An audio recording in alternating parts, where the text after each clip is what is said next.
my dear children, welcome back. So good to see you all again. I know, exams are super close and so many of you have messaged me saying, "Sir, please make the drainage chapter easy." तो चलो, आपने बोला और मैं आ गया.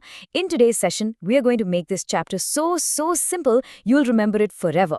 But before we start, you know the drill, right? Make sure you've subscribed, hit that like button and share this with all your friends. It really helps. Okay, let's start. Just look at this picture. Isn't it beautiful? Our Bharat is blessed with so many of these amazing rivers. They literally are lifelines. But have you ever stopped to think, how do they really work? Kahan se aati hain, kahan jati hain? It seems complicated, na? Don't you worry one bit. In the next few minutes, we're going to break it all down piece by piece. I promise. It's going to be super simple, super easy to remember. Pakka promise. All right, so here's our game plan for today. First, what is this whole drainage thing anyway? Then we'll check out the 4 cool patterns rivers make. After that, we'll meet India's 2 big river teams and their star players. We'll do a quick-fire question round, and finally, we'll see why rivers are so important in our lives. Sounds good? Let's go. Okay, section 1. Let's get the basics sorted. Trust me, if you understand these next few simple words, the whole chapter will feel like a piece of cake.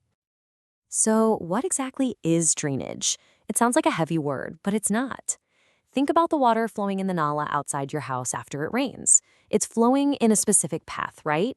That's it. When water flows through a proper channel, like a river or a stream, that whole system is called drainage. Simple. Next up, drainage basin. Okay, think of it like a joint family. You have one main big river. Let's call it the Dadaji of the family. And then you have lots of smaller rivers and streams flowing into it. These are the children and grandchildren, called tributaries.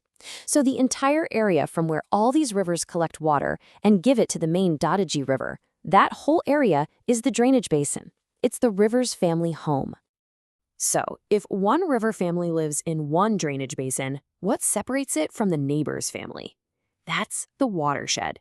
The best example is a sloping roof on a house. When it rains, some water flows to the left side and some flows to the right side, right? That peak line in the middle of the roof, that's the watershed. In nature, this line is usually a mountain or a high ridge that divides the water flow. Moving on, this next part is super interesting and also very important for your exam. Did you know rivers are like artists? They make different patterns on the ground. Let's see what they are. Okay, 4 main patterns to remember. Number 1 is dendritic. The word dendron means tree, so this pattern looks just like the branches of a tree. Our Gange river system is a classic example. Number 2, radial. Imagine a hill and rivers flowing out from the top in all directions, like spokes of a bicycle wheel. That's radial. Number 3 is trellis. This one looks a bit like a garden lattice, with parallel streams joined by smaller ones at right angles. And last, number 4, centripetal. It's the opposite of radial. Here, all the rivers flow inwards and collect in a lake or low area. Got it? 4 patterns. Super easy. And now for the main event. It's time for a big match, like India versus Australia. In the blue corner, we have Team Himalaya, and in the yellow corner, Team Peninsula. Let's see how these 2 teams are different. Bacho, please pay full attention to this slide. Star mark this in your brain. A differentiate between question is almost guaranteed from this. Okay, so Team Himalaya. These rivers are young, full of josh. They are perennial, which means pani all year round, kyunki they get water from both rain and melting snow from the Himalayas. And because they are so powerful, they cut deep gorges in the mountains. Now, Team Peninsula. These are the older, wiser rivers. They are mostly seasonal, meaning they depend on monsoon rains. और ये पत्थर से बहती हैं, the plateau, so their valleys are not very deep, they are more shallow and wide. Got the difference? Young versus old, perennial versus seasonal, deep gorges versus shallow valleys. Perfect. All right, we know the teams. Now let's meet the star players, the Virat Kohlis and Rohit Sharmas of our river systems. Okay, look at this map. This is straight from your textbook. See up there in the north, all those rivers starting from the Himalayas? That's Team Himalaya. Now look down, in the south, on the triangular part, the peninsula. All those rivers there? That's Team Peninsula. This map is a fantastic way to visualize where everyone plays. So, who are the star players? For Team Himalaya, it's the big 3, the Indus system, the Ganga system, and the Brahmaputra system. Easy to remember. For Team Peninsula, we have the Mahanadi, the Godavari. Remember, this one is also called Dakshin Ganga or Ganga of the South, then Krishna and Kaveri. And a special mention for Narmada and Tapi because these two are rebels. They flow westwards while most others flow east.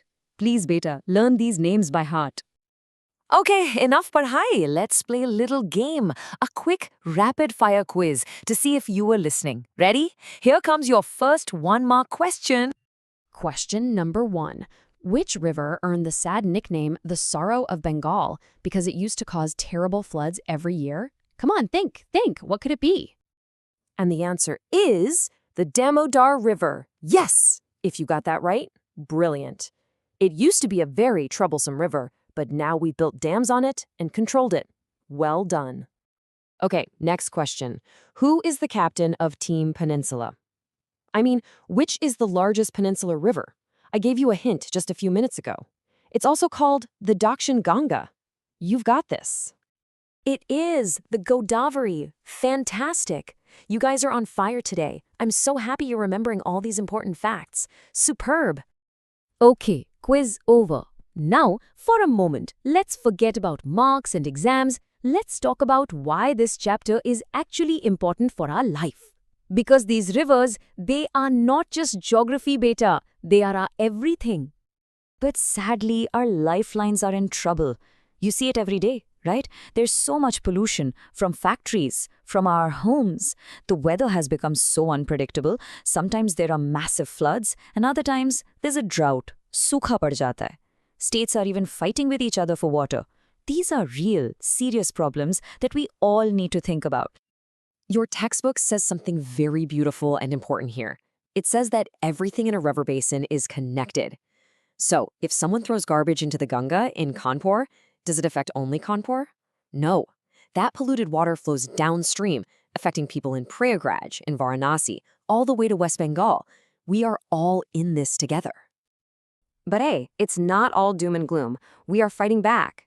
You must have heard about the Namami Gange program, right? It's a huge mission by the government to clean our holy Ganga. It's a tough job, but it's a start, and it shows that we care. And it's important for you to know about these good things, too. So I want to leave you with a final thought, a question just for you. Agar aapko power mile, if you were made the Prime Minister for one day, what is the one thing, just one thing, you would do to save our rivers? There's no wrong answer. I really want to hear your ideas, so please type them in the comments section. And that's a wrap on our drainage chapter. I really hope this made things much clearer for you. Remember, don't take too much tension. You have studied hard and you are going to do great in your exams. My best wishes are always with you. All the best, my dear children. Don't forget to like, share, and subscribe, and I'll see you very soon with another chapter. Bye-bye.